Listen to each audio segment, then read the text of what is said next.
Introducing the LA Anorak Jacket. Add this to your wardrobe and you'll be looking stylish in no time. It's the LA Anorak Jacket.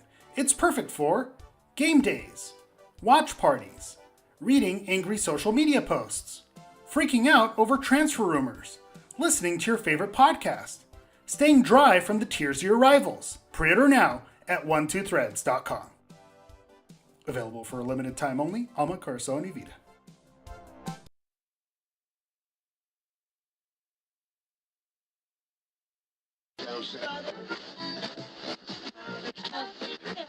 When the hills of Los Angeles, I'm and most Hollywood nights. She goes to California, oh, California. What you say about Los Angeles? LA got the people saying,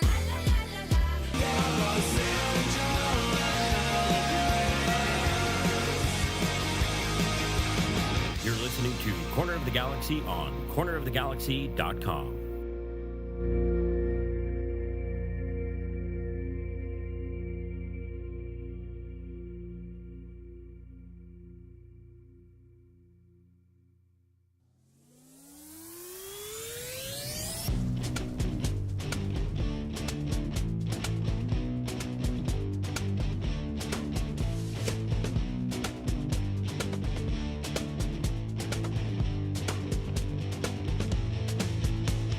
Welcome to Corner of the Galaxy, the show that talks 100% LA Galaxy soccer. We're glad you could join us. Now it's time to sit back and relax as your hosts navigate through the twisting, turning, but never boring world of the five-time MLS Cup champion, LA Galaxy. Hello, everybody, and welcome to Corner of the Galaxy on cornerofthegalaxy.com. I'm your host, Josh Guesman, coming to you on a Thursday, February 22nd. This is it, folks. The LA Galaxy getting ready to take on Messi and friends coming up on Sunday, February 25th. We're here to kick off our 16th season, just shy of 1,100 shows.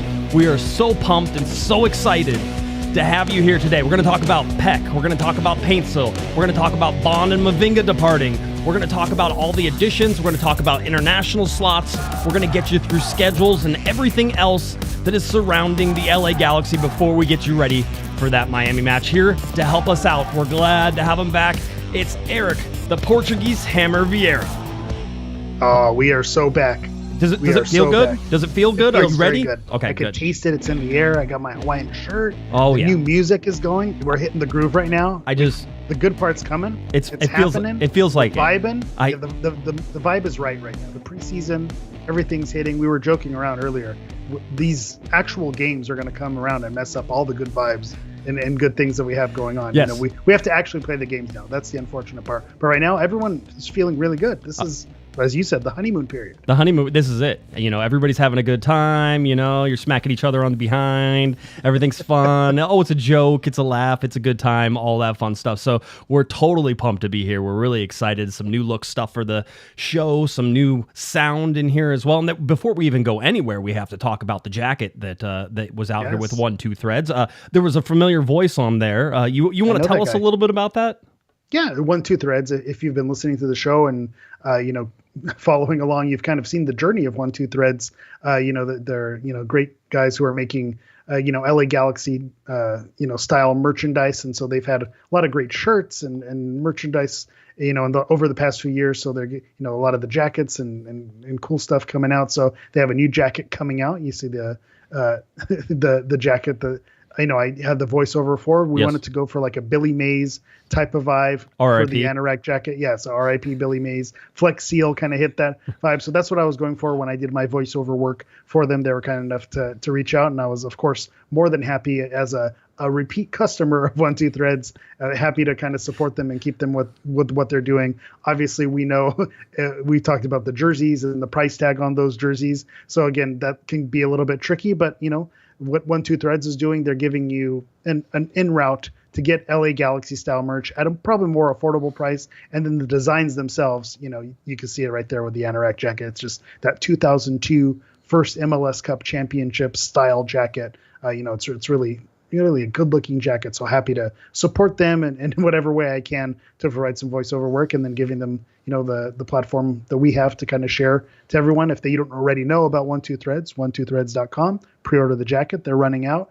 And you don't just get the jacket, look at all the other merchandise that they have as well, because I'll be, I've mentioned it in previous shows. I'll be attending the home opener, and you will catch me wearing 12threads at the home opener. I'm saving my baseball jersey. They have a really good looking baseball jersey that I'm going to be wearing on that day. So big shout out to 12threads. Pumped up. No, they have some great stuff, and glad we could help them out any chance we get. Of course, if you have a LA Galaxy, business and you want some plugs here, shoot us a DM and let's see if we can work something out. Right? I'm not. Listen, don't act like I it sounded like almost there for a second, like I charged for some of this stuff. Right? No, we'll work something out. So yeah, that's how it goes. Let's also talk, and we talked about it a little bit. You just heard it. I want to know, there's probably people who are breathing into a paper bag right now because they can't handle the change.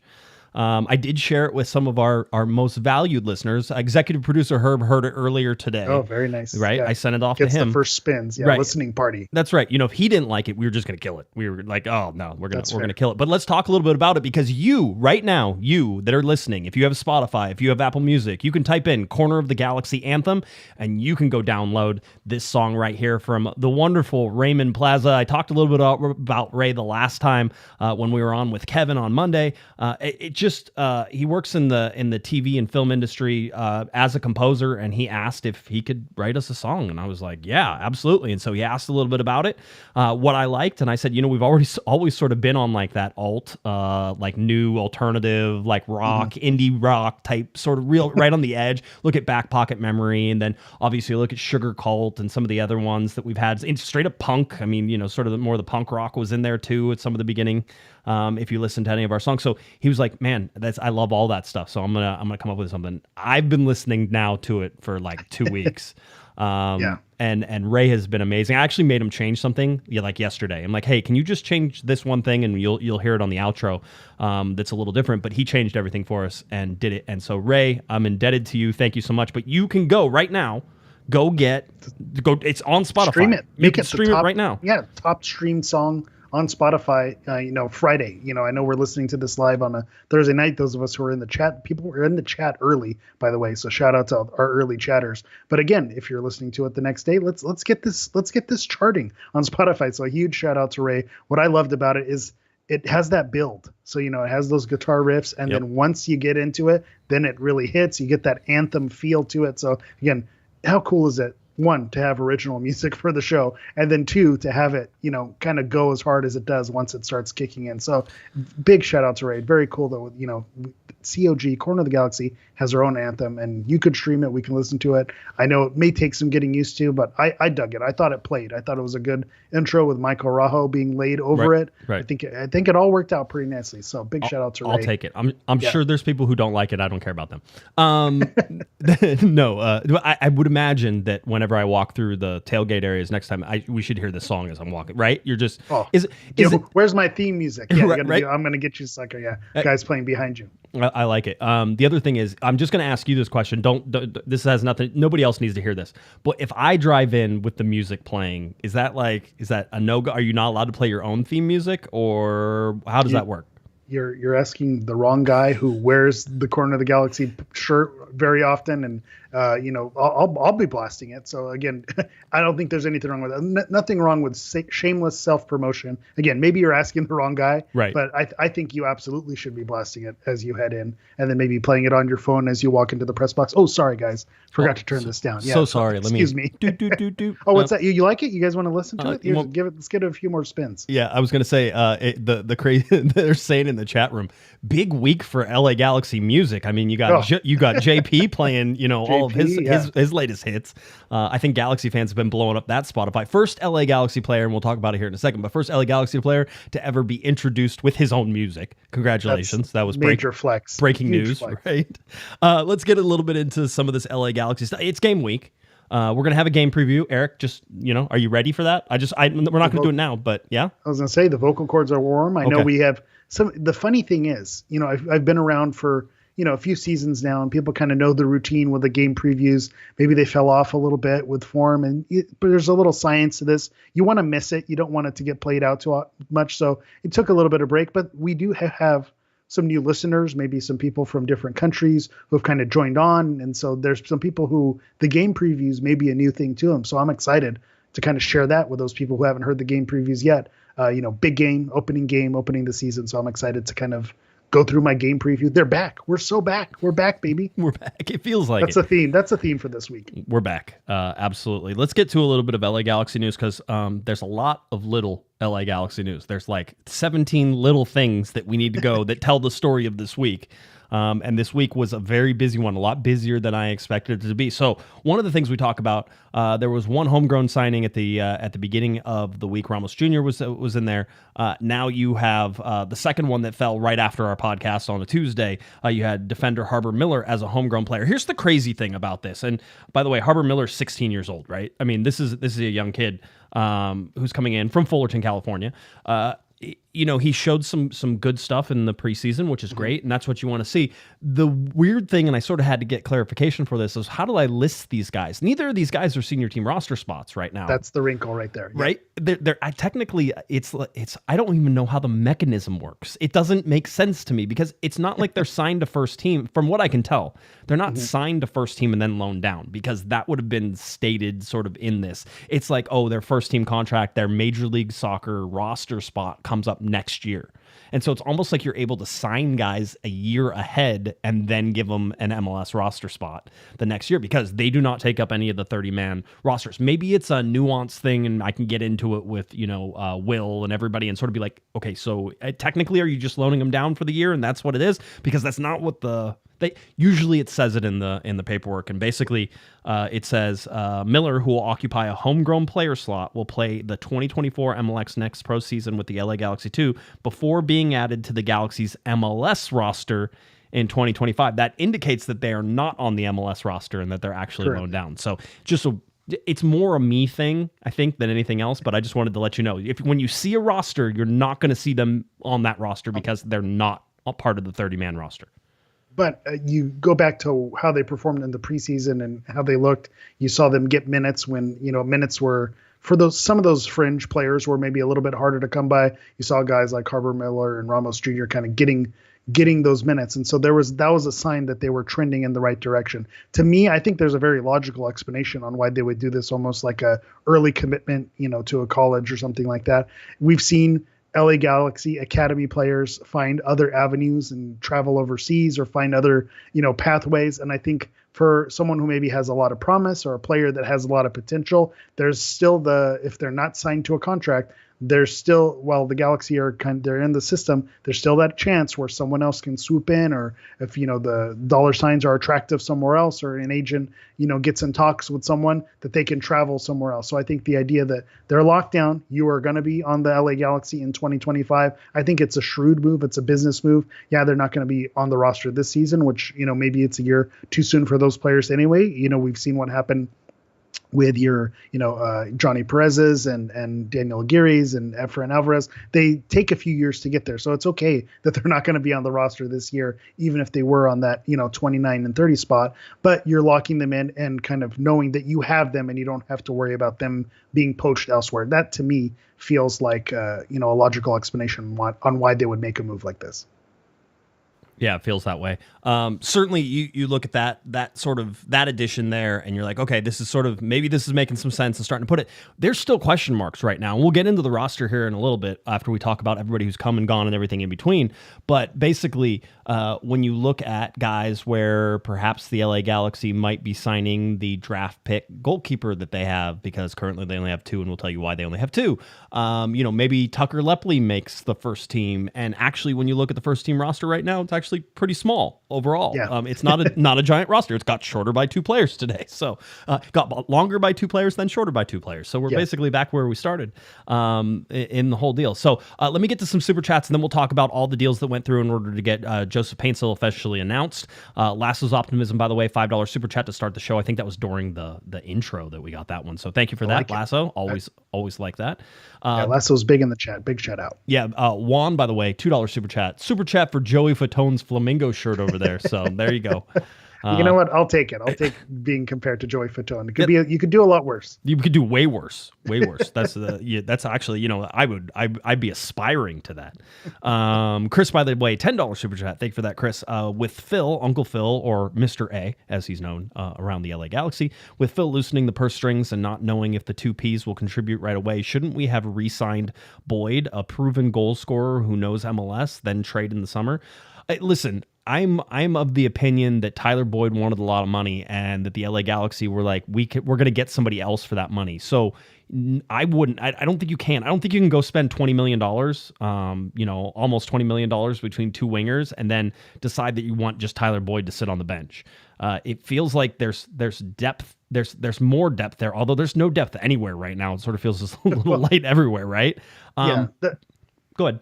I was going to say that looking at what the possible depth chart could be and where your starters could be for this Sunday, thinking if Peck can make it work or if Paintsel can, if they're actually going to show up and play, you think about who's starting right now. Your only starting winger is Fagundes, and then maybe you have Gino Vivi on the other side. Tyler Boyd would sound really good to have on your roster right now, especially today. He was named man of the match in the CONCACAF Champions Cup with Nashville. So not surprising. It's one of those things when he moved, I did feel uneasy. I did not like the fact that he went. I understood why he went. When you're bringing in, you're looking after two wingers who are going to take those starting positions. It's a redundancy to have a starting winger or starting quality winger in Tyler Boyd. So he'd be a luxury to have, and you'd be paying a premium price for it. But I do wonder if this is one that may, bite the Galaxy back in the rear end, because it's you see how he's performing for Nashville. He had a great preseason. We talked about the Galaxy struggles in preseason. He had a great preseason with Nashville. He's already scoring goals in Nashville in the CONCACAF Champions Cup.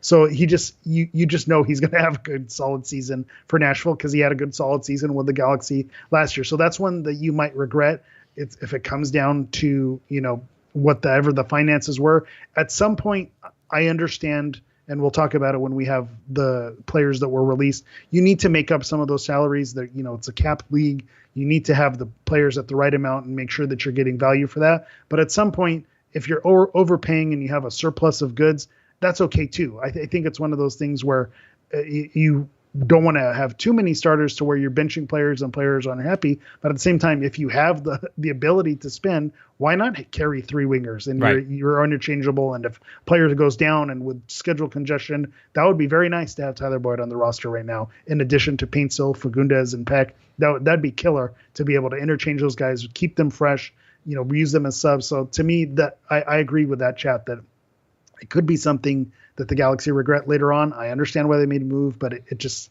makes me a little bit uneasy. It's a matter of mixing and matching. And I don't know that Tyler Boyd would have been happy coming back knowing that you're getting two starting wingers. I mean, that's the whole thing too. Yeah. Did he want to be a starter somewhere? And if this wasn't the spot, then that's the mutual agreement, the mutual parting of ways type of deal. But you can't expect that you go spend, tens, almost $20 million with two players. It's really about $20 million with the Yamane and the two Peck and Paintsel and all that stuff.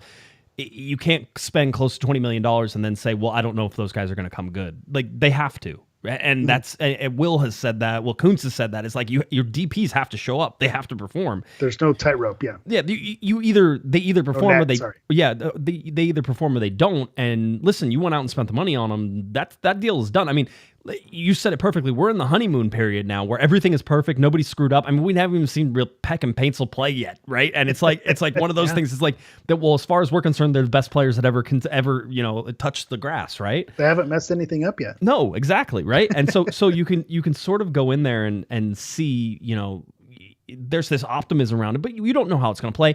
And ultimately, what looks like is happening, and we'll talk about how it all sort of comes together here in a second. What looks like is happening is that they're going to be able to have some space to do some things in the summertime whenever they've realized then what works, what doesn't work, what you need, what you don't need, right? Yeah. Because you can spend now and you're guessing on what you're going to need. I'm concerned with just the lack of bodies overall because, a 20-man roster is your starting lineup, right? Or your starting roster. Your game day roster is 20 men. There would be 18 or 20? 20 now. It's 20. Okay. Yeah, MLS. I read all the new roster rules that came out again just to double check everything, but it's 20. So it's 20 man roster. That means that right now there are 3 guys who don't get to dress. That's it. There's just 3. There's a 30-man total roster. The Galaxy have 23, and they can get all the way up to 27. Wouldn't be surprised if you see Lepley signed. Wouldn't be surprised if you see, the goalkeeper who they got from the draft, who I can't remember his name right now, right? Like, it's like some of those are going to get signed because they're going to need guys, and then if they need to, they can always loan those guys back down, right? And that type of thing. So, really interesting to see where the Galaxy's full roster sort of comes out, and they don't have to make any of those signings right now. They can actually wait a little bit. That's what it feels like they're going to do anyway. Yeah. Yeah. I mean, they don't have to put Lepley. There's no roster freeze. It's a roster compliance date, and the LA Galaxy had to be roster compliant by tomorrow. And they, by all intents and purposes, as far as I can tell, they will be roster compliant. Although we'll talk about some of that and why it happened. One of the moves that happened just before Joseph Paintsil was official was the LA Galaxy going out and acquiring two 2024 international roster slots from the New England Revolution. Caleb Porter, Curtin Alpha over there in New England saying we don't need no roster spot, those international roster slots, which is a very New England thing to say, by the way. That seems like that happened, so many times. Like you could go there or you could go to Nashville was the other place that you used to be able to get international slots anytime you needed. Yeah, it was pre-Bruce and now post-Bruce is that they're the international slot haven. Yeah, it's certainly an interesting one. And so the LA Galaxy get them. So $350,000, that puts each of those slots at $175,000 a piece, which is right in the sweet spot of where I generally think that if you get a steal and a half, which I haven't seen any, I don't think go this low this year, for 150 is like the steal. Right. Yeah, and then I was looking around after this happened. I think 250 is kind of the going rate. 200 I've seen it go for as well. So 175, that's deal-ish. It's you bought two. So I think that's probably where you're able to get the bargain, buy one, get one, 30% off or whatever it is. That seems to be whatever the bargain was that they got there. But 175 for an international slot. We talk about the Galaxy kind of getting hosed with international slots and that misconception that may be out there. But 175 for an international slot seems worth it. Perfectly reasonable. I mean, I always say they're about 175 to 220 is the range that I think they are. It was funny because I actually got quizzed by somebody at the Galaxy. They're like, well, how much do you think they're worth? I'm like, 175, 220? Yeah, that's about right. Okay, good. Glad I passed that test. I do pay attention. Yeah, with inflation, it's 250K. Of course. We haven't seen inflation hit MLS yet? Yeah, I haven't seen that. Because it's not real money. That's right. It's fake. You're absolutely right. 100%. Then the LA Galaxy get to the announcement that we've all been waiting for. Now, again, he was seen, I think, right after our show on Thursday. He was seen in LA. There was photos of him out by the field. I mean, this was all pointed in that direction. On I believe Wednesday was the final announcement there, and they say that Joseph Paintsil is an LA Galaxy player. They got to tease it a little bit on Tuesday. It was nice. There was a good build up. Everything sort of went the way that they wanted it to, and then they got this wonderful little Joseph Paintsil music by Joseph Paintsil, little release video here that I probably can't play too much of before we get absolutely demonetized for this, but. You also had Joseph Paintsil out here saying hello to everybody and got a few words, but he, you know what? He's locked in. He doesn't need to. You can sort of see. I think he really seeing. Did you see the latest episode of Our Galaxy before that came out today? I did not. I saw the episode. I saw the first two, but I saw that episode 3 came out, but unfortunately I did not have time to watch it. But those have been great. Is it wrong that I want them to be like an hour long each time? Like, it's sort of, backstage Galaxy, moments there, that's show business. Always leave you wanting more. Hey, you don't want an hour episode like we're about to put on an hour and a half of content right now. Yeah, absolutely. Yeah. I like to point out that when Jared Dubois and I first started the show, we were like 30 minutes in, out, get done. Somehow now we go to 90 minutes on a regular basis now there's original music. There's talking about what we had for lunch. There's talking about Joe our DP's music list, Spotify. So yeah, things are have escalated in a different direction. Really got out of hand. So Joseph Paintsil, now an LA Galaxy player. They came in, just some of the stuff that sort of came in here. But basically, the LA Galaxy announced the club has signed forward to a 4-year contract through the end of 2027 MLS season. He'll occupy the international roster slot and be added to the Galaxy roster pending the receipt of his P1 visa. Now, I heard that he was out training today. That was the rumors going around, and I wouldn't be surprised if he was. Peck was out there. Now, here's the deal. and we can sort of talk about both of these in tandem.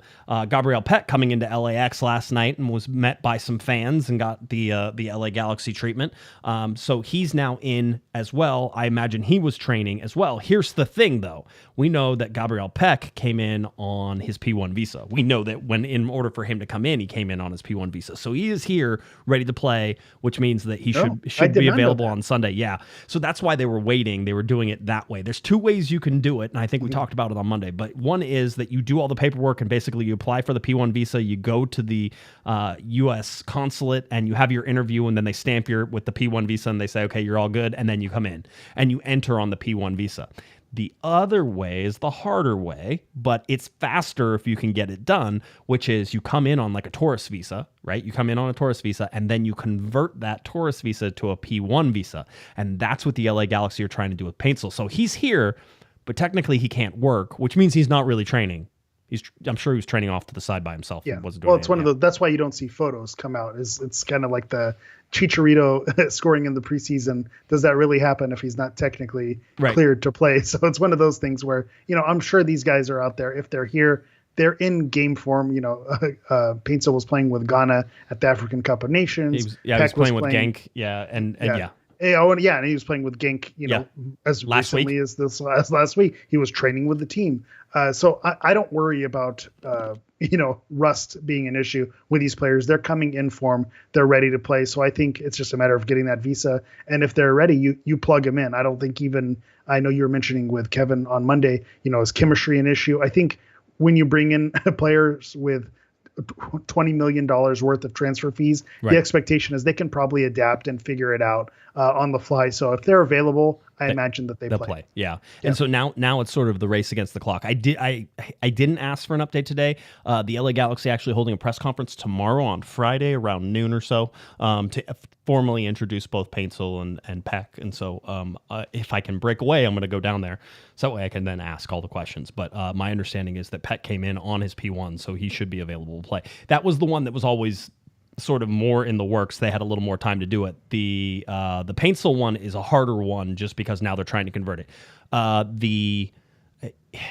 It seems like Monday and it being a holiday probably didn't help that. Like they're probably going to be 1 day short. That's what it always feels like. You're going to be 1 day short. So I don't know that Paintsel, if they pull it off, they have to basically, I think, pull it off by tomorrow because I don't think you're going to get anything done on Saturday. So it would have to be pulled off by Friday. And so we can talk about that at the press conference and ask and sort of see where it is. My guess is this was always the long shot. Like this was the 25% chance that it was going to work, but it was worth trying and getting it done. But he should be then available for the next game is the likelihood, right? So it's always funny. Someone mentioned, I forget where, I don't know if it was in Discord or somewhere, where if it's like a passport situation where it's normally 8 to 9 weeks, but if you pay the expedited fee, we can have this for you in a couple hours. It's like, how does that work? How can I? You're capable of doing this in a couple hours, but for whatever reason, it takes 8 to 9 weeks. So it's one of those things. Do they know a guy who knows a guy who could make it happen? Who can run it across to whatever paperwork or stamp needs to be done, or open the drawer that has the special stamp on a Saturday if they need to get in and figure that out. It's always interesting and fascinating the minutia and the paperwork that it now comes down to in these final stages. After millions and millions of dollars and negotiations, it comes down to paperwork being the thing that holds a player up for making their debut in front of, again, thousands of fans there on opening day. David, $5 super chat. I wonder what the Galaxy players are feeling facing Messi on Sunday. Are they nervous, excited, or scared? Yes. But that's the beginning of any season, right? There's apprehension. I think Greg Vanney said it in that episode of Our Galaxy, which, by the way, is such a great little thing. I just want to pump that up again. I don't want to just gloss over this. It's a great little show, and I think that's Will Misselbrook was putting that together and sort of spearheading that, and it hits all the right notes at exactly the right time. Like it is right where it should be, and you get to watch it. And it doesn't feel like they're pulling any punches. It doesn't feel like you're getting just, it's just the normal, hey, whenever, Greg Vanney talks to me, we get the coaches talk and all that stuff. No, it seems like it's there and they're locked in. So I don't know. I like it. You know what it's reminiscent of? After the Spectrum deal was first signed, it was Backstage Galaxy. It's very Backstage Galaxy-ish, just, modernized and kind of with better camera work and a little more polish to it. It feels that way. Than maybe your basic Spectrum Spectrum channel. I was Whatever once that was. I was once on Backstage Galaxy. That's how Thank you very much. that's how I found out about the show. There it was watching you on Backstage Galaxy. See? Fun fact. So David, the answer is they're apprehensive. There's excitement. They're ready to kick people though. Really, they really want to kick people.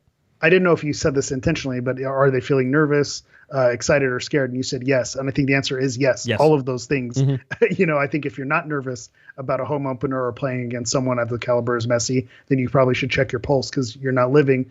But scared, scared's the only one where, these are professional athletes. Right. These are the moments you live for. I think we talked about Yoshida and Caceres, who have been on the world's biggest stage. They faced someone like that, someone like Giulianate, who's, on the Argentine national team picture, so he's someone who's probably very excited to kind of get and make his stamp against Messi and those players. So I think there's leaning more towards the excitement side than the scared part. But nerves are if you're not nervous, then you're not alive, in my opinion. Yeah, you have to be excited. But I was excited before I play. Yeah, I was excited before we started this podcast. I was excited, nervous. I was like, oh man, I rehearsed it, I practiced it, the whole thing. Still screwed some stuff up. So see, there's some nerves in everything that you do. So certainly on that part. So we've seen that. And let's get to some more. We have some more super chats. I don't want to go by. They're flying in today. I know, but I also want to shout out Brenda. Because Brenda says, can't wait for Sunday's game, showing up 38 weeks pregnant. So wow. It sounds like we're going to have a Ricky Pooch baby. Just remember, name him Ricky. If you go into labor at the it's Ricky. If the celebrations are fancy enough. 38 weeks pregnant. Big shout out. That's going to be a lot of fun. That's dedication. You can't miss the home opener against Lionel Messi. I totally get why you have to be there. Even 38 weeks pregnant. And you get to say, hey, you were at that game whenever the baby comes out. You attended this game. You were there. You were there, right? The whole deal. Is it the same as Disneyland? If you give birth inside, this is a total myth, by the way, but people say like if you give birth inside Disneyland, they give you tickets for life. That type. Do you think if you give birth inside the diggity? I saw something that people actually like intentionally try to make that happen. Yes, and then they found out that it's not real. It's not true. No, that's not real. We don't want to perpetuate that. But I didn't know if maybe the digs it is. Maybe if you give birth inside the digs, I'll have to ask out. Maybe you get a homegrown contract. Hey, Kevin Acevedo, can you check into that one for me?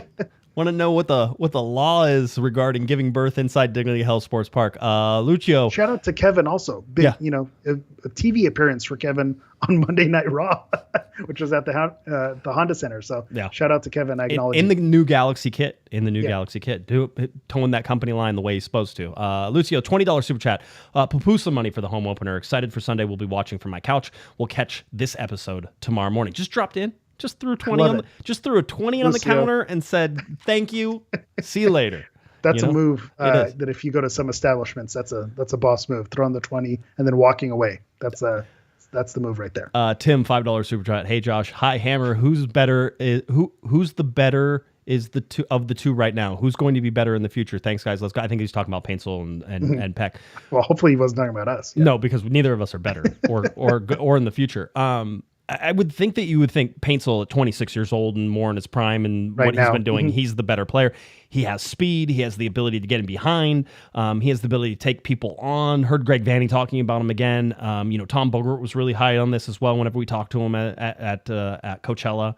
And so for me, it's going to be Paintsel, which is sort of like if the pick of the two that you would like to start with, you probably want Paintsel available because he brings a dynamic that, quite honestly, the Galaxy haven't had in preseason either. So that's the adjustment period for me. When are they going to find him deep? When are they going to find him back behind places? When are they going to find him, in the dangerous areas? And then watching him sort of get used to taking people on, and whether or not Aude goes up and runs around the outside in order to open up space, or does Aude stay put because Paintsel is dynamic enough to be able to create the space himself? There's a lot of like little things that you want to watch and see how they play. I imagine that's what they're trying to figure out right now. And, I don't think for either of these guys, I don't think there's a language barrier issue. Peck, I think that there's plenty. Spanish and Portuguese is close enough that you can get away with it. You can get away with it. Paintsel seems like he speaks great English, and so it doesn't look like there's going to be any issues with any of that stuff. So I'm not concerned about that. Just concerned about the overall thing. But if you watched any game that perhaps was played on Wednesday, and we'll talk about it here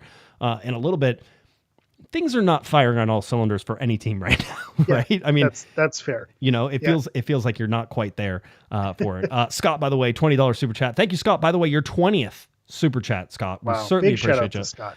He was early in the chat as well, even before the show started. Yeah, I was going to say happy game week cheese the 20 for the 20th. Love the show, Josh and Eric. Oh, see? It's awesome. Appreciate it. I think he loves me more though. That's fair. Okay. Totally get it. I also want to go back to Tim's question about who's better right now and then who's going to be better in the future. I like the way that was couched because it's almost perfectly, right now I think Paintsel is the better player, but when you watch Peck play, he has that dazzle factor. And so I think Peck is someone who has the potential to be better over the course of his career. To me, Paintsel is a man right now, and that's the person who his directness and strength of play, that's someone who I think is going to be more effective and direct. But Peck has a little bit more finesse to him, and you would expect that with kind of the Brazilian flair that comes along with it. So it reminds me, and I don't know if I'm going to lose people with this football reference, but back when USC was in their heyday, they had Reggie Bush and Lindale White, the Thunder and Lightning. So I think that's kind of what Paintsel is going to be. Paintsel is going to be, the Thunder, and then Peck's going to be the Lightning that kind of goes in between. So I think they complement each other well. And so as far as where they're at right now, I think that was a great way to kind of pose where they're going and where they are now and where they can go in the future. The Thunder and the Lightning. Thunder and Lightning. I love it. Love it. Pull. The double P's. Yeah, we'll get it rock and roll. Now P cubed across that midfield. If we're talking about now in general terms of what the starting lineup and what you see with Paintsel, with Peck, with Puig, with Jovalic. We're going to try to say it correctly now because he talked to Kevin and Kevin got him to say exactly how you say it, and it's each at the end, not itch. Each. Okay, Jovalic. So Dejan Jovalic. You put him in there. That's the question mark. Certainly, Audi's a question mark. I see a lot of people really questioning the defense, and I'm like, you have Cáceres and Yoshida, and then you put Yamane in there. And at 30 years old as a right back, to me, anything like 28, 29, 30 is still prime for a defender. Because I don't know. You watch Ashley Cole play defense his whole life, and you can sort of be like, oh, well, I guess prime is 36, in how he plays. For Yamane, I'm just not as concerned about the age, and probably I'm not concerned about the age as everybody who's focused on that because Jalen Neal is supposed to eventually come back, and then you work him into that. So you go from being a really old center backs to having an older or more experience with a younger, and that's sort of a good combination that I think you want, and everybody's happy. Correct answer. Yeah. So I just can't get that worked up about it. Plus, Cáceres is an excellent defender. Yoshida's an excellent defender. You put them together, I imagine they're going to be able to figure out how to play some defense. And lucky for them, they get to go up against one of the hardest guys to keep off the ball and keep out of the back of the net, Messi. But I'm more concerned about if they are actually concerned. I'm not concerned about the in-game play. I'm concerned about the age that relates to injuries and everything else. That's what you should be concerned about. That's what I wanted to mention in terms of why the age shouldn't worry you, because you look at where Yamane was coming from and the amount of minutes and starts that he got. It's not like he missed tons of time to injury, and I'm going to knock on wood, biggest piece of wood that I have around this. Same with Yoshida. Yoshida is not someone who has been plagued by injuries where he went, and up until last season, that was true of Cáceres as well. Cáceres was an Iron Man for the longest time, in Europe and where he played for Uruguay. He was so consistent for them in the back. The injury that he had last season was a bump of knees. It was a collision. It was kind of a freak accident. It wasn't a fatigue injury or a muscle injury. So it's not one of those where you can say that Cáceres is an injury, risk. So you look back at the history of those specific players, and while they are older, and that can't be denied, I do think that the experience and the amount of minutes and how consistent they've been over their careers, it's a good thing. So I think I'm with you that the age doesn't concern me as much, but I also think that there's room to make those changes because, with the departures that happen, you went from having, a lot of depth when even maybe you weren't happy with the depth to where now you're a little bit, it's a lot thinner, especially with Neal not being back and that being something. That type of injury is one that is nagging. And so you hope that that's not something that continues. So he's not going to be available in the immediate future. So maybe you do think about bringing in some other options to kind of strengthen up or,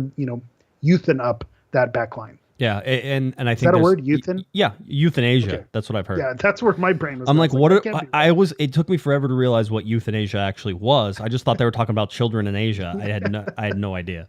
I'm not that smart. The LA Galaxy also went out, and before we get to the roster, I want to say it. They light up LA. They had SoFi Stadium lit up. They had the Angel Stadium in Anaheim lit up. It's okay. I like doing this to make people mad because, God, there were a lot of people who were really upset that the Angels, how dare they support the LA Galaxy. You listen, LA Galaxy fans, take anybody who wants to jump on your bandwagon right now, okay? I don't care if the Galaxy paid them off or 100%. whatever. Just be like, hop on. We are there. I don't care if there's people in the Bay Area who are like, hey, yeah, I want to be with the LA Galaxy. I don't care if there's people in Phoenix who want to. If it does not matter, LA is whatever you make it, and the larger it is, the more inclusive it is, the better it off is for LA Galaxy fans. Just go with it. Just roll with it. Yeah.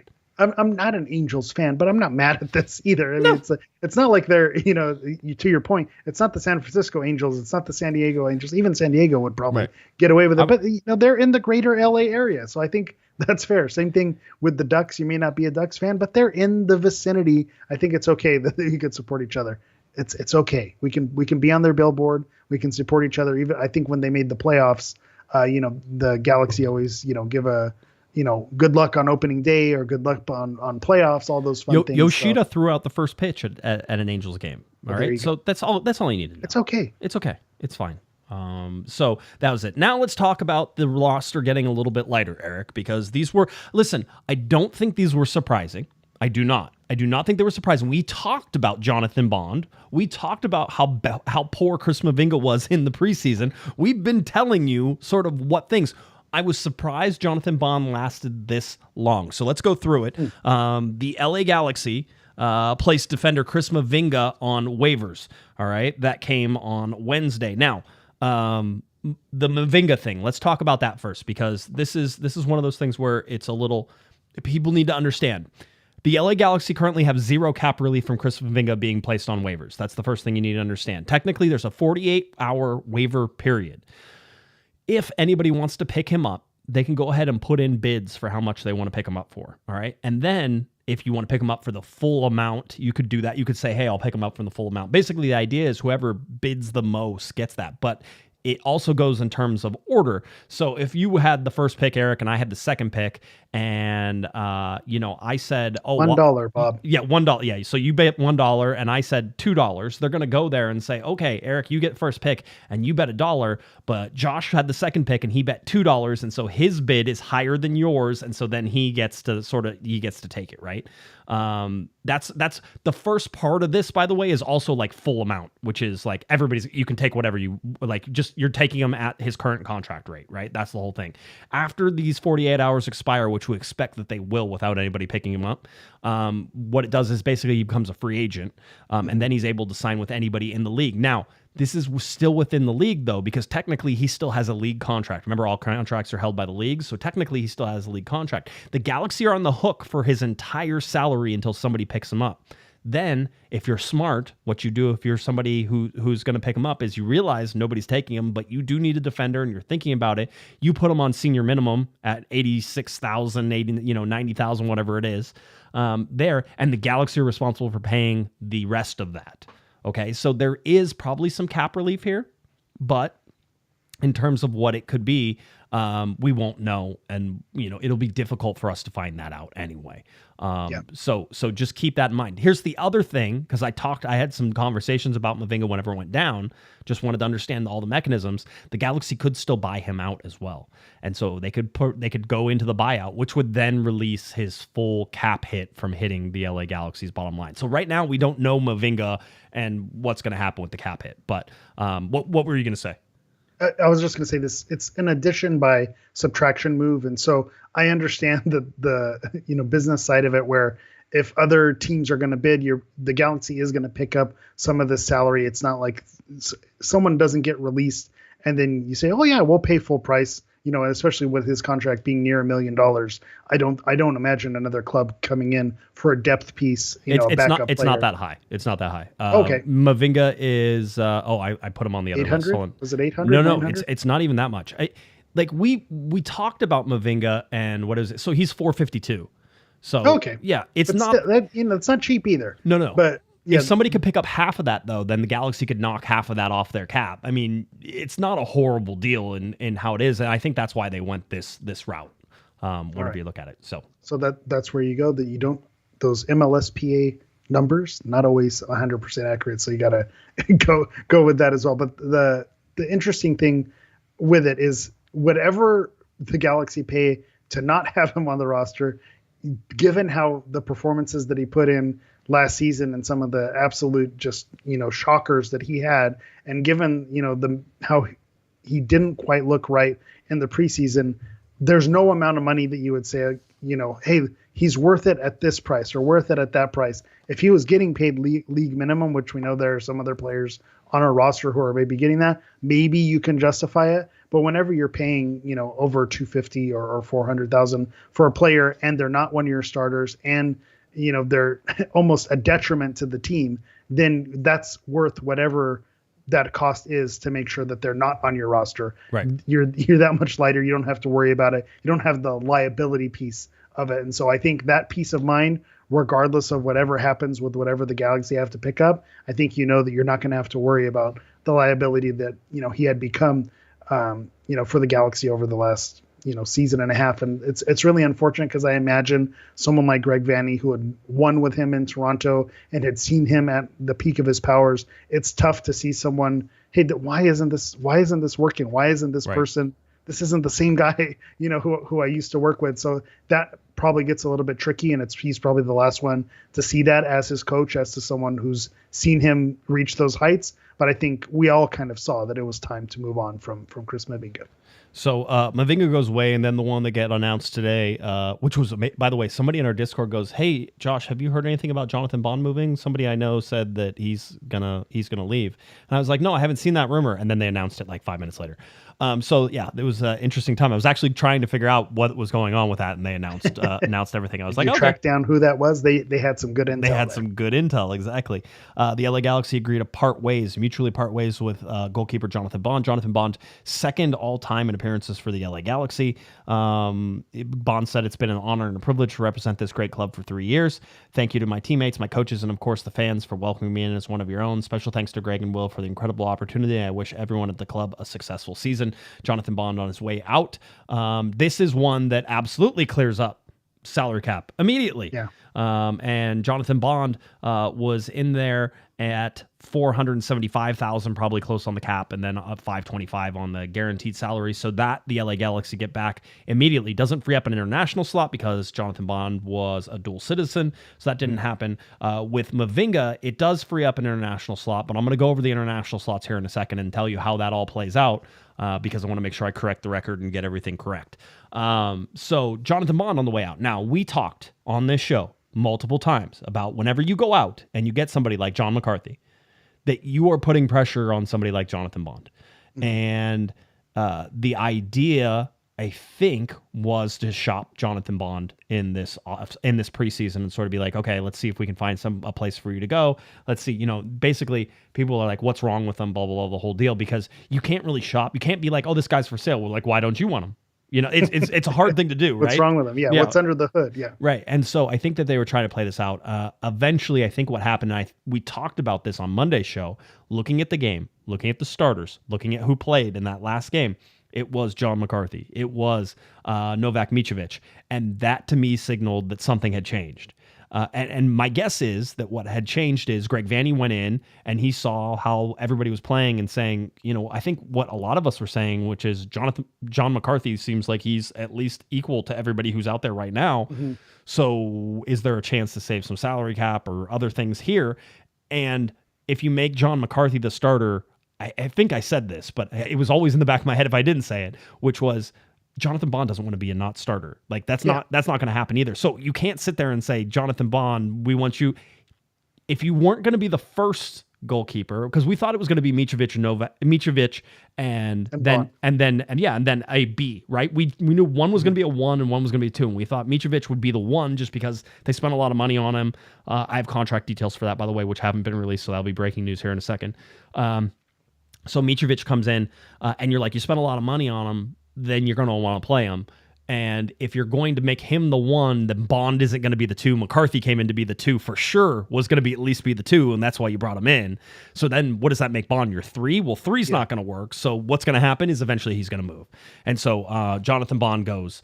And now he is a free agent, able to go wherever he wants to go. I'll say this from a personal side, just talking to him on a regular basis after things. Such a nice guy, so great. Always talked to us, wins, losses. Always had good things to talk about.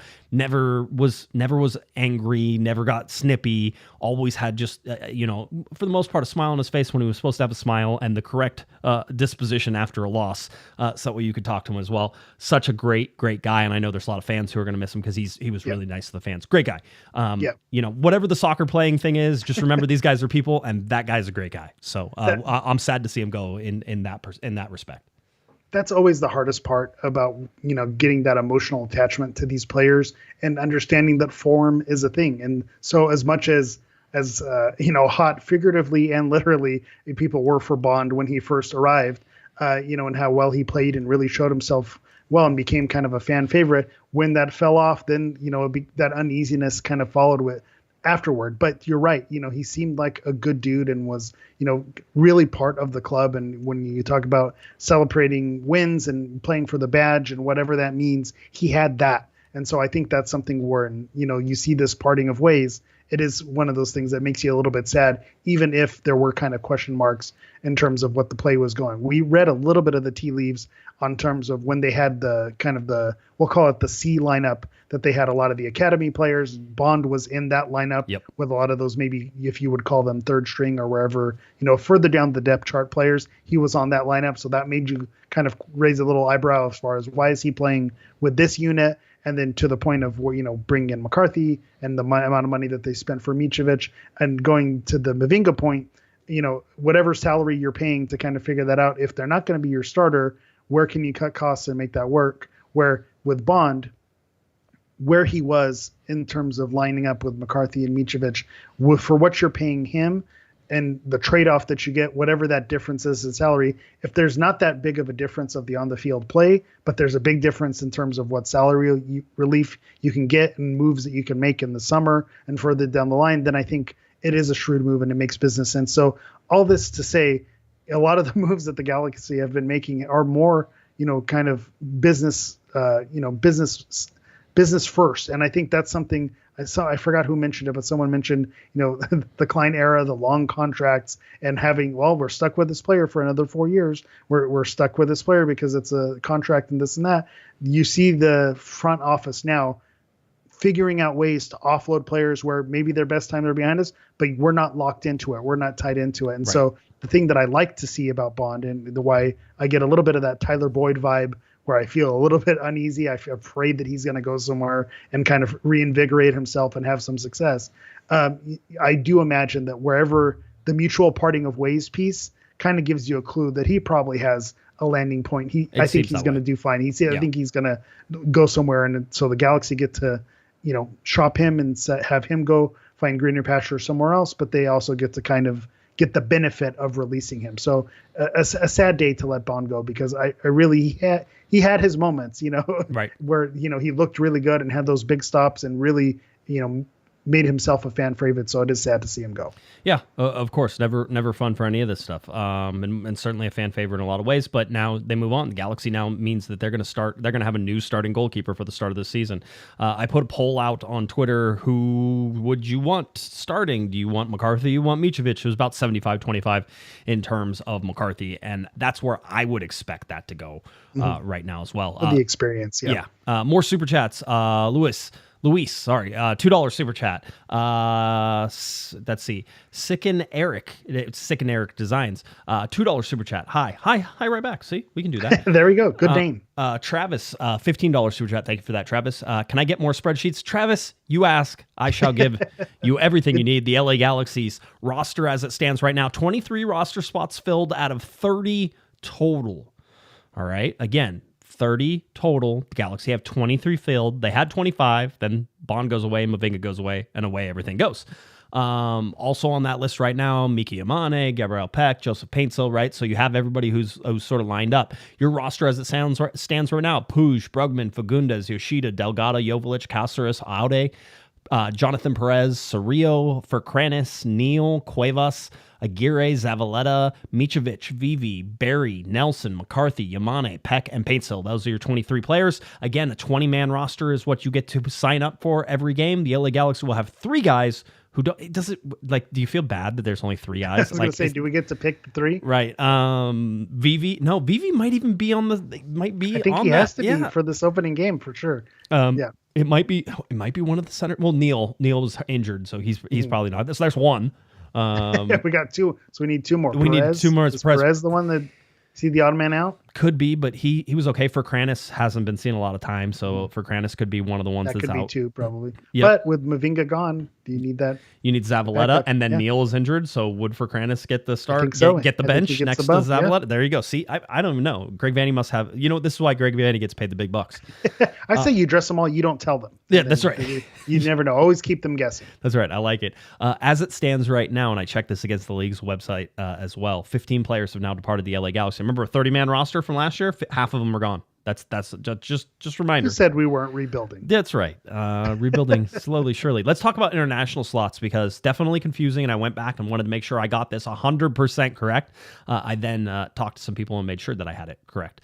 The LA Galaxy get 8. Every team gets 8 to start the season, and then you get to purchase them. I have found 3 purchases. One of the ones that you may be confused about is in the Nashville deal. Whenever Tyler Boyd went, the LA Galaxy actually got 2 spots from Nashville, but only 1 for this year and 1 for next year. So 2024 and 2025, Nashville gave up an international slot whenever the Tyler Boyd deal was in there. So that's why there's only 1 from that. Then you had the 2 that they picked up from New England that we talked about earlier on this. That was for basically Peck and Paintsill to be added there. So as the LA Galaxy stand right now, 11 international slots, 11 international players. They have all of them fit together. So I know a lot of you are like, well, what are the Galaxy going to do in the summer? They want to bring it in an international. And the answer is that Gino Vivi is one of those people who has an international slot, and you either get him a green card or you move him down to Galaxy 2, and all of a sudden you have that extra spot. So the Galaxy 11 international slots right now.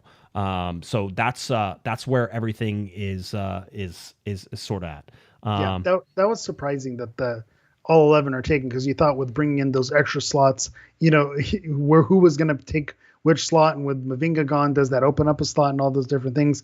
But I also don't imagine that you see this with moves around the league as well. People don't just hang on to, if you don't have your allocation of international slots, that's one thing, but people don't buy extra slots just to hang on to extra slots. Right. So you knew that because they're buying extra ones, it's because they needed to fill those spots. So I think that's one of those things that let you know they weren't just going to have that extra spot lying around. If you need to, you're going to have to shop around, spend another, $175K, or depending how far along in the season it is, that price actually can become cheaper because it's, less part of the year. But it never gets that much. It's going to be like $135,000, right? And you're like, oh, gee, thanks. This year's half over. 2026. Yeah, that's where it's going to get interesting. We did miss a super chat. We did have the LA Galaxy Outsider. Oh, okay. Say, I missed.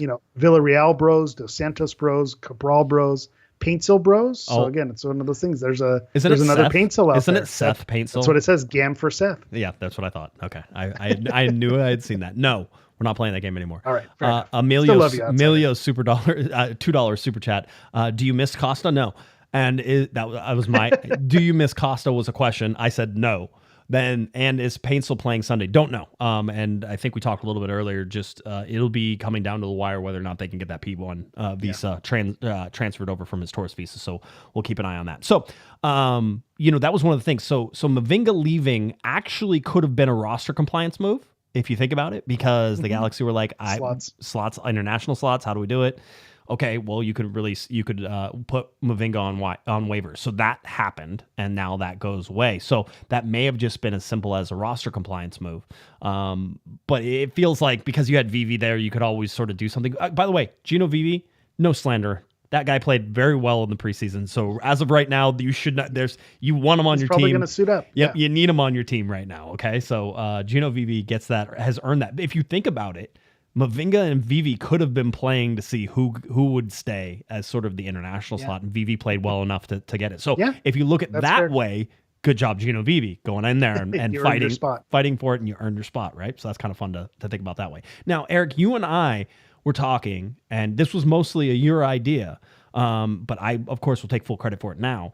You have sort of been messing around with a champion of the match, right? Yes. Yes. So tell people about that. Yeah. So last season, if you follow me on Instagram at HammerEV9, I did of the week. So I didn't want to commit to every single game. So I said, we'll look at when, at the end of the week, who was our champion of the week over the past, year and a half. My son and I have gotten really into wrestling. So there's that idea of who has the championship belt, who has the strap, who's the guy that you have to beat to be the champ. And so to that vein, we had our champion of the week that we came out with. We had a little LA Galaxy belt that came with it. And so, we had that was an ongoing thing. Coming into this season, starting on Sunday, we're going to have a champion of the match. So I'll be posting a new champion of the match every game. So it won't just be for the week. It'll be for every single game. So we'll have 34 different champions over the course of the season. And then, of course, with Leagues Cup and, we'll talk about Open Cup and where that happens, we're going to hand out the championship belt. But in the preseason, we wanted to give the belt who won the champion of the preseason, and I think our champion of the preseason is Mr. Will Kuntz. So big shout out to Will Kuntz. We're going to give him the champion of the match, champion of the preseason for all of the cooking that he's been doing this offseason. And you see our graphic. Shout out to Josh, our graphic designer, who's making these killer. Not me. Yeah, not the other Josh. Yeah, but just some killer graphics there. So you'll be seeing a lot more of this as the season goes on. But shout out to Will Kuntz, our champion of the preseason. Yeah. By the way, chat room's like, I need that belt. Yeah, of course. Belt's sick. Yeah. don't you? I agree. We need. There's one like this though, isn't there? There's a similar one to this.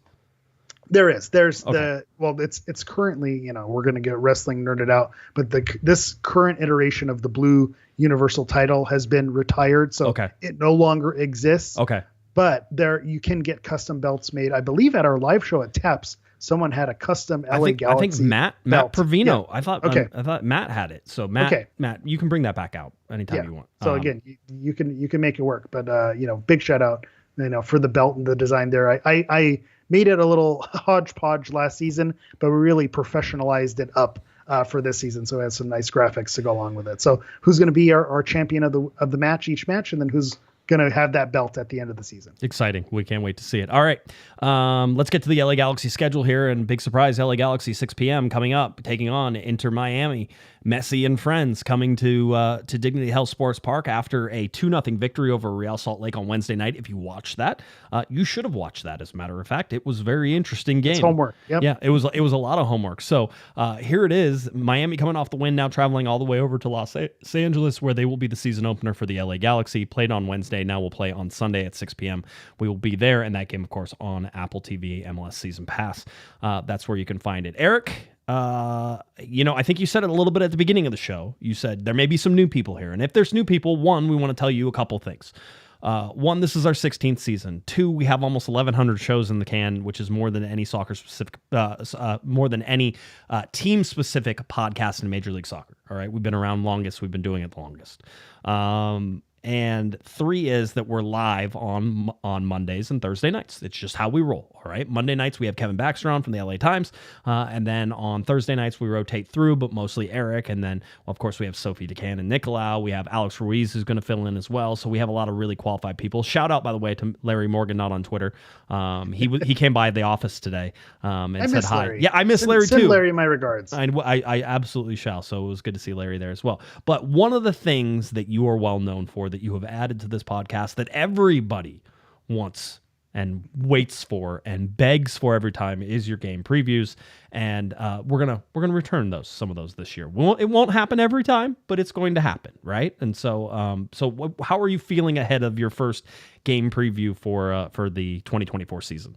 I'm feeling good. We had new music. We got to see Miami. We got to see our opponents, so we can kind of scout them and figure out what we can go after and kind of go after those weaknesses. So I'm feeling excited. Like I said, this is weeks and weeks of teasing and figuring out. We're getting so close to this home opener. So again, I'm right at that edge there. Here we go, ladies and gentlemen. For the first time in 2024, the LA Galaxy taking on Miami, coming up at 6 p.m. on Sunday. And here is your game preview from Eric, the Portuguese Hammer Viera. It is time. We are so back. This Sunday, your LA Galaxy will open the 2024 season against David Beckham's Inter Miami, while fans will be happy to see the return of their heroes like Ricky Puig, Gaston Brugman, and Dejan Joveljic. This offseason, Chef Will Kuntz has been cooking. We will likely get to see the debut of Mickey Yamane and John McCarthy, but will we also see the debut of newly minted DPs Joseph Paintsill and Gabriel Peck? If you think you're excited, you should feel these nipples. On the other side of the field, our G's will be lined up against some serious competition, including world-renowned dwarf and mate enthusiast Lionel Messi. Que mira, Bobo. Que mira. Additionally, our defense will also need to be checking their local insurance provider to see if they have dental coverage, because a very toothy Luis Suarez will be chomping at the bit to open his MLS scoring account. So get to the digs early, because this is a match for the ages that you don't want to miss. So get excited, people. We've got the Agrolites, we've got Alesso, we've got 90s actors with presumably silly mustaches looking to revive their careers. But most importantly, hopefully, we'll have our first 3 points of the season. G's up. Oh my. My nipples are hard now too. Thank you. I was gonna say I had some had some stumbles there, but we got there. That's okay. Bob wanted to say he thought this was a family show. It's cold in here, Bob. Okay. It was excitement. It's absolutely. So that's how it goes. I'm excited now. I can't wait. Now I think it's real. See, it wasn't real until right then. Now it's real. Now it's happening. For some of you, it won't really be real. this. It won't be real until you walk into that stadium. Remember, stadium all decked out. We're expecting lasers. We got a DJ. You said Alesso's playing. Alesso is playing. And so you're going to have that. I imagine the DJ podium that sort of sits above Victoria Block is where that will take. That's what I feel. I right? have some news. I have some breaking news. Yes. I don't know if it's breaking news, but speaking with our good friend Nelson over at the Galaxy, I know he's dropped in the Discord and kind of given us some hints there. So I had some questions about what is this going to look like. So Alesso will be at a DJ booth at the top, or at the berm area. So again, kind of above Victoria Block there. So if you want to see Alesso do his thing, you want to be in and around the berm, that's where he's going to be. We also have some special collections happening, game day specific. So there's the Kit Hook collection, a lot of t-shirts happening there. There's a Cosmo plush for if your kids like Squishmallows. I know my daughter's big on that. So again, Cosmo plush is going to be available. There's a new game day scarf. So again, that's going to be available in the stadium. So big shout out to Nelson, kind of giving us the down low on what to expect. Soccer Fest. We heard Tom Broad mention it, that's something that's getting a refresh and a little facelift. So I've heard that there are going to be new booths, new activations, new activities. So the game day experience is definitely something that we're excited for. You didn't mention AFJA with the permanent pupusa spot. That's true. AFJA's pupusas.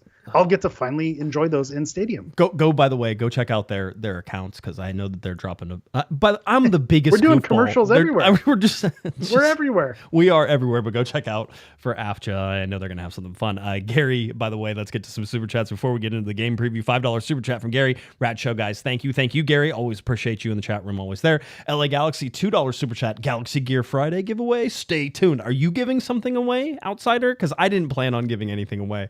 I just wanted to make sure. But it is Galaxy Gear Friday, so make sure you wear your Galaxy Gear, tag us, and we'll retweet. So that way everybody can get everything going there. All right.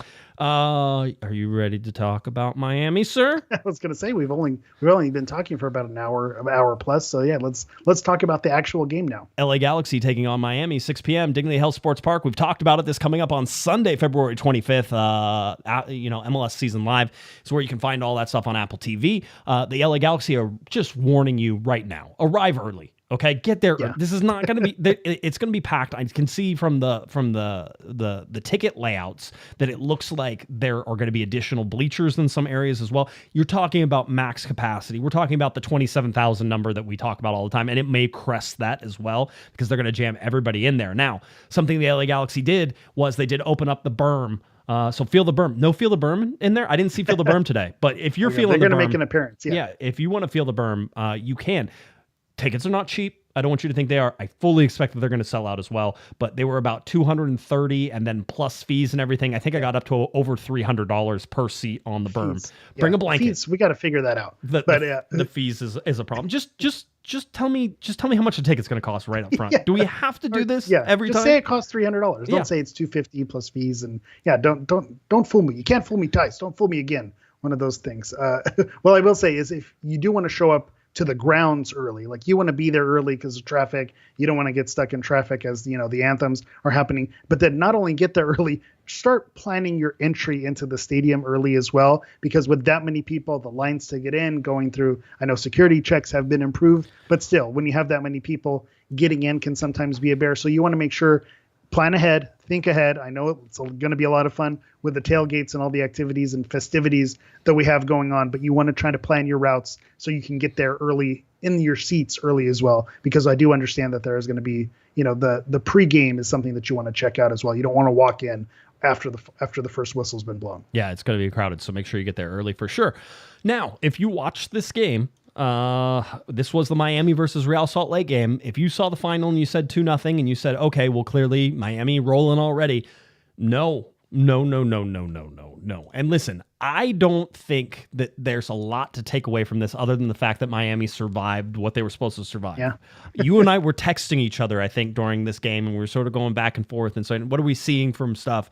And I said chaos. That's what I see. And by the way, chaos from Real Salt Lake. I don't know how they didn't score in the second half. Yeah. I don't know how you do that. If you want to talk about it, and you can look at the expected goals on this, it was 1.5 for Miami to 1 for Real Salt Lake. But RSL had 9 shots and only 2 of them were on target, whereas in Miami had 9 shots and 7 of them were on target. There's a big difference between just hitting the net, and I think if you're the LA Galaxy, just hit the net. Okay, just put it somewhere in there. Or even a little bit closer. I mean, RSL was hitting these into row X and as far as they can. So it's one of those things where watching that game, the one thing that I took away from it after the first half, it made me a little bit nervous. I was like, man, I don't know if they're going to be able to hang with Miami. And then as you watch that second half, you said, wait, these guys completely ran out of gas. So I think, you will see, that older core of players, they are going to be running out of gas. You saw it towards the end. They were just camped out at the midfield line waiting for a counterattack. So the Galaxy are going to need to capitalize on that because RSL could not. The one scary thing is, if they do get a counter, and those players, even when they're out of gas, if they get a counter and they get an opportunity, they can make you pay. We're talking about world-class level players. So that's the thing that you do have to be concerned about. Something that Taylor Twellman mentioned at the end of the broadcast that I agreed with him is that teams around the league that watched that game, I don't think any team that watched that walked away scared of what Miami's going to do. With the pundits predicting Messi to win MVP and Golden Boot and them to walk away with the Supporters Shield and MLS Cup, I don't think other teams walked away saying, man, we really have to really, batten down the hatches when Miami comes down. I think they saw a team that has flaws and that they can expose, even though they are dangerous, and you do have to be wary of the talent that they have on the field. And that goes in addition to, your Suarez, your Messi, your Busquets, names that don't take the headlines, but you still have to watch Robert Taylor. You saw him get the goal. Julian Gressel. You mean Miami's best player, Robert Taylor? Yeah, and then Drew Callender is a good goalkeeper. So even though RSL struggled, a lot of that was Callender kind of making it difficult for them as well. So you have good players. This isn't, they will be billed as Messi and friends, and we will make those jokes. But there's good pieces on that roster. Well, I'll say this. One is, if you looked at the lineup that MLS put out after this game, they forgot 2 guys in the middle like they didn't exist. I don't know what's going on there. But luckily, I do know those guys' names. Sergio Busquets, maybe you've heard of him, or Luis Suarez were the guys there. But somebody help MLS out. Never heard of them? I like that, those 2 guys. Yeah, those are the ones they missed. Don Garber calling reporters lazy because all they write about is Messi, and then you go on the MLS website, it's just Messi. And if you heard the telecast, there was a lot of Messi. By the way, him chipping the injured player though was my favorite thing that happened. So that guy was so close. He's already on highlight clips. Right. He was on the news cycle today, but he would have been immortalized. Being the guy that Messi chipped. Yeah, that's the level of player that you're dealing with. He's injured. Messi is going to run into him and just chips it over him and just keeps going. Right, it was a whole deal. So listen, for me, you absolutely hit it on the head. It is about watching that counterattack, right? It is about watching it, because if you look at the possession in this game, a home game for Miami, in a game where they should have had a lot of possession, it was 50-50. Okay, in a game where Miami should, and by the way, with the players they have, with Busquets, with Messi, with Suarez, right, even with Gomez on there, with Gressel, they should be dominating possession with these guys, right? And everything. They're not. Okay. And as a matter of fact, if you watch them, similar to the LA Galaxy and how they fall apart sometimes, it's the back line. It's the back line's connection with the midfield. How many turnovers did we see in that little in-between space between the back line and the midfield, right? And they couldn't get it going. Yeah, there were moments where RSL was just on top of them, and Miami just could not get passes strung together to get out of their defense. So when you look at that, the Galaxy, I think, will have a chance at getting some pressure in there and getting some things done.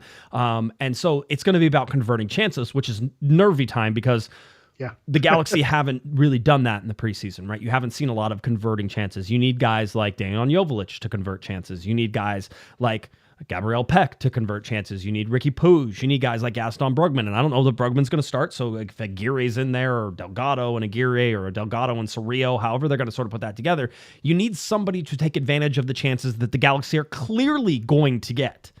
But if they play like RSL, they're going to lose this game. You will have to score goals in this game, right? You you're can't. Going to need to. Yeah. I imagine someone like Fagundes, who's had a solid preseason and is kind of feeling right and feeling the vibes. That's someone who you can picture kind of getting on the score sheet. He needs to get right. Do we want to play the game of who's the starting 11? Yeah, for the LA Galaxy. Who's your goalkeeper? McCarthy. All right, so McCarthy's in goal. I agree with you there. Starting center backs, Rashida and Caceres. Yeah, easy, right? And then Yamane on the outside. Yamane and now it comes to Aude and Nelson. I think Aude's going to get the nod there. Okay, so he'll get there. Now you get into the midfield. I don't think Brugman's going to start. So I think you're going to be Puig, Delgado, and Cerrillo.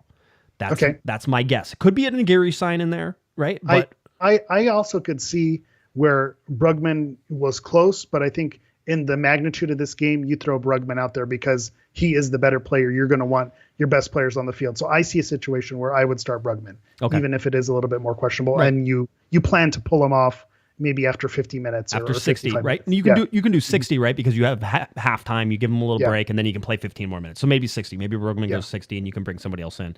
Now the big question marks. Yes. Yeah. I mean, Peck starts as far as I know, right? I think so. Yeah. Okay. I don't think there's no point in not starting him. You need a talented winger out there with Fagundes, and I think Fagundes is going to get the start on the other side. Now, if Paintsel gets his visa, then you can start playing with things. But I think that Peck will start because they're going to need another winger, and they're going to use that as sort of their advantage. And he's going to have 4 days, 3-4 days to sort of train, and that's going to be enough, right? I think if you have both, you start Fagundes in that spot anyway, right? Because I think you want to have either Peck or Paintsel coming off the bench if you have both available. If only Peck's available, then if you throw Peck out there, he should be plug and play, ready to go. But if you have both, I think you need to keep one of them as your kind of secret weapon off the bench. So whether it's Paintsel and Fagundes starting, and maybe you save Peck to come in and create chaos at a very tired Miami team that they're going to be after a midweek, that can be something that can be really exciting for the Galaxy as well. So I think that could be the move. But yeah, I have, and then of course Joveljic up top, and then Fagundes being the other winger. Yeah, that's it. Puig in the center. So, I don't know. There's a part of me that's almost like, hey, if Paintsel is ready, then you can sort of, like you said, move Peck off, and you put Fagundes in there to sort of give the team some understanding of what has been happening in the preseason. And Fagundes is the hot hand. The guy who has played the best in the preseason has been Fagundes. But you also have to understand, Peck and Paintsel are also game shape, game ready, have been playing games. So they may even be another level above everybody else around them, which you're expecting from designated players anyway. That's going to have to be a Vanny call. You have to be able to see it, right? You're going to have to look at it and say, this is what I see. And that's how it's going to go. So that'll sort of be the way. Do we have numbers and predictions for today? We do. We do. We have dratings.com. They're back. Okay. Still up to date. Looks like we didn't lose right. No 538 this time. Yeah. Okay, good. I was going to say, I'm not even going to shout out their name since they let us down. But D Ratings does have the predictions. The margins are skinnier than someone from the Valley on Ozempic. I mean, we're talking super, super thin margins here. We have chances to win. The Galaxy at 37.5% chance to win. Miami a 36.2% chance to win. It's a pick 'em. So it's a pick 'em. It's a 50-50, and then 26.3 chance to draw. If you look at the money line, what's happening? You have Miami plus 148, Galaxy plus 146. Again, it's a pick 'em. It's a pick 'em. Go ahead and pick where you want to go. Over under, they have that at 3 goals. So again, minus 135 if you want to go over 3. If you want to go plus 115, if you want to go over 3 goals. So again, I don't imagine that you're going to see a goal fest in this one. You stay away from this game if you're betting. Yeah. This is not one that you that's want fair. a piece of, right? So, Or you can bet for the draw. Go for the big mini. Right. So a draw is plus 303 if you feel like this is going to be either a snooze fest or that no one's going to get the better of the other. well, I mean, by the way, Michael Ramirez, $2 super chat. We need a Peck debut goal. Absolutely. I mean, hey, you want everybody That'd be to nice. get a goal. Just every Joveljic gets a goal right away. Like just first That's 5 minutes, to- Galaxy go up a goal. Yes, Selfishly, absolutely. I want to see Dayon get on the score sheet. I think that would set the wheels in motion. And- That's more important to me than one of the new players. They're going to figure it out. They're going to get their legs. I think Joveljic is massive to get a goal. Yeah, Michael, by the way, thank you, 20th super chat on that. We certainly appreciate you and all the support you've given to the podcast here. Big shout out, Michael. Appreciate it. All right. I mean, I don't know what else there is to do. It feels like we've There's- gone through everything, right? There's What the else? guaranteed to be wrong prediction. That's it. And that's what I was it. sort of hinging towards that. It feels like I'm nervous. I haven't done this in a while. It feels like everything happened so quickly. It feels like the offseason was both tremendously long and ridiculously short. The roster moves, they weren't unexpected, but they seem to have scrambled my brain a little bit. I don't know what to expect from this game, and it's really hard with the LA Galaxy. You want to be optimistic because it's been so great in this honeymoon period. I mean, no, honey, you don't look fat in that dress. It's just, oh, honey, Get look, over here. That shirt makes your biceps look so big. It's like that type of stuff right now, and everybody's just happy living in this nice little dream bubble that Will Kuntz has produced for everybody. Right. And you almost don't want to get into the reality of it. You don't want to get into the games. Yeah.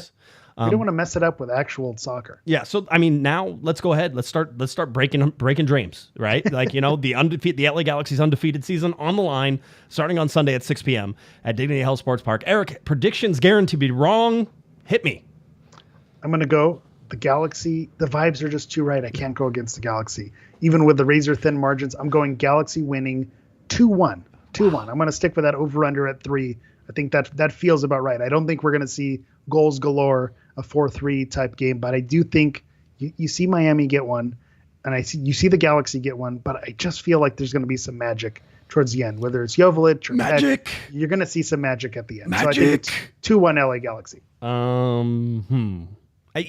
This really sets the whole like sort of mood for the rest of the year. Yeah. Is Josh, am I on the bandwagon? Have I bought into it? I know there's question marks. Audi's a question mark. Joveljic is a question mark, right? Are Peck and Payne still going to be the guys, like I said, best soccer players to ever touch the ball as far as we're concerned right now? And then we get to find out come Sunday. Is Josh going to be that guy who keeps everybody's like levels up? I'm very good at being like, keep your levels in the middle, right? And This helps sway you. Uh-huh. The LA Galaxy are undefeated when Peck and Payne still play. This is also true. I mean, how can you argue with that? Yeah. I will say I looked back a little bit and saw the LA Galaxy in terms of how they usually do in their first game. Actually pretty good. Last year was one of their losses. I think they won in 2022, 2021. They lost in 2020. They won in 2019. I mean, it's more wins than it is losses whenever you look at everything. So for me right now, I will put the score at 2-1. All right. We're in line. So yes. it's going to be wrong. Yeah. Miami. I'm calling 2-1 Oh, no. Miami. Yes. Oh, no. Yes. That's what I'm going to do. I'm going to All say right. Miami wins this game. I don't like it. I don't like it either. I don't like anything, Eric. This is a horrible position we put ourselves in every week, and I'm glad that we could do it. Just a heads up to everybody. Yes, we'll be around. Eric, you'll be around pregame, right? Because you're Pre-game? Yeah. Yeah, I want to talk tailgates. Yeah, I know there's a lot of tailgates happening. I kind of mentioned it in the game preview. LA Rad Squad is having the Agrolite. So again, if you're into reggae, that's your thing. They'll be at the tailgate there. I'll probably be moving in that direction. My brother's a big reggae ska guy, so that's definitely the side that we'll be leaning towards. But I also know Victoria Block's having their tailgate as well. They're having a DJ, some food and drinks and all that fun stuff there. So again, multiple tailgates for you to attend. I believe all Drees are welcome to both of those tailgates if you want to go ahead and support those tailgates and enjoy when they do. So I also want to take this time to kind of ask you, so I'm in a unique, not you personally, but our listeners, okay. If you haven't already, consider joining a supporter group. Doesn't mean that you have to sit in that section or necessarily, do everything with that group, but I think it's good to kind of give to the greater cause. And so I'm in a unique situation where I don't live in the area anymore. So it's not like I can join one of those groups, but I do see a lot of the stuff that they have going on. And so one of my kind of core messages, and supporting local soccer and helping it grow. And I think the support groups are a great way to do that. So I've proudly pledged my membership to a couple groups this season. I've joined the Riot Squad group, donated there, joined the Galaxy Outlaws. That's another one who they do a lot of fun activities and things with pickup games and other things going on. So those are the two groups that I personally have joined. So if you haven't joined a group already, consider joining a group. Maybe ACB is your thing, maybe Galaxians are your thing. So there's lots of groups to choose from, but I do encourage you to maybe pick one, even if you don't necessarily sit in that section. It helps grow the game and grow that Galaxy support. Well, it's really awesome to see everything. Can't wait to see everybody out there. Let's see.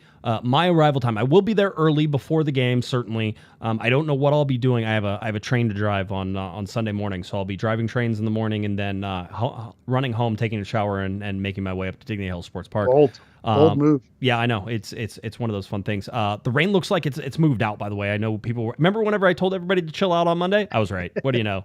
Yeah, no rain right now. It's going to be, I think, a 65-degree day, so but it's going to be mostly cloudy, that type of thing. It's supposed to rain on Monday, I think a little bit on Tuesday. So should be fine with that. Everything should be set up.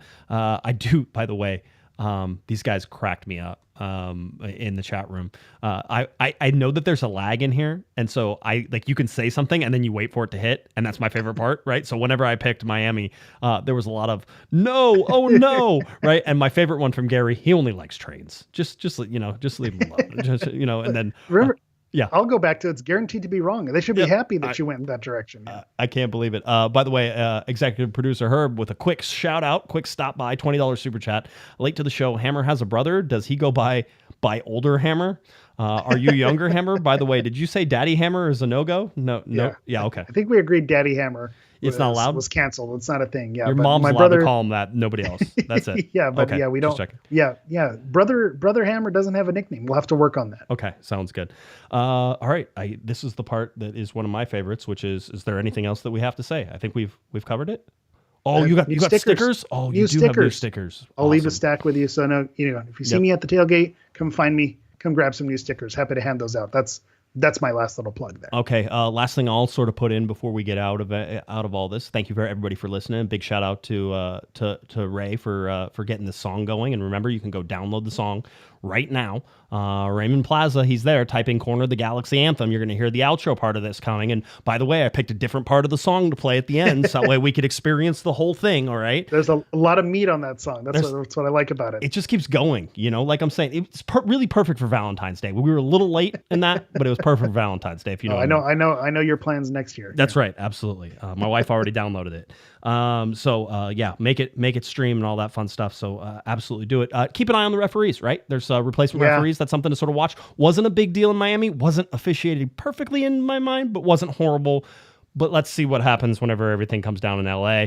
We haven't had any of the massive mix-ups. And again, on Saturday, there's supposed to be 84 officials that all have to cover games and stuff like that. That's where you're going to see some things. So watch games on Saturday. Enjoy that. Other than that, Sunday coming up, the LA Galaxy taking on Inter Miami. That game at 6 p.m. Get there early. We'll see you there. And, of course, that game on MLS Season Pass. So go check it out. Eric, why don't you tell people where they can find you? We'll get on out of here. Here we go. All right, you can find me and my nipples on all the platforms at HammerEV9. That's X, Instagram, formerly Twitter, TikTok, Threads. That's at HammerEV and the number 9. Come find me at the tailgate. Get a sticker. All right, if you're looking for me on Twitter, at JGuesman, JGUESMAN, and of course at Galaxy Podcast, head on over to cornerofthegalaxy.com, YouTube, Spotify, all those fun things. Go download our song, tell us how much you love it, listen to it on the way to the game. Let's see, the LA Galaxy, Miami, coming up on Sunday. This is it. The start of the 2024 season is upon us, boys and girls, and we're so glad that you're here and that you joined us. For Eric, the Portuguese Hammer Viera, I'm Josh, Pato Guesman. You've been listening, you've been watching to our little Corner of the Galaxy. Have a great one, everybody. You've been listening to the Corner of the Galaxy podcast on cornerofthegalaxy.com. You can follow the show on Twitter and Instagram at Galaxy Podcast.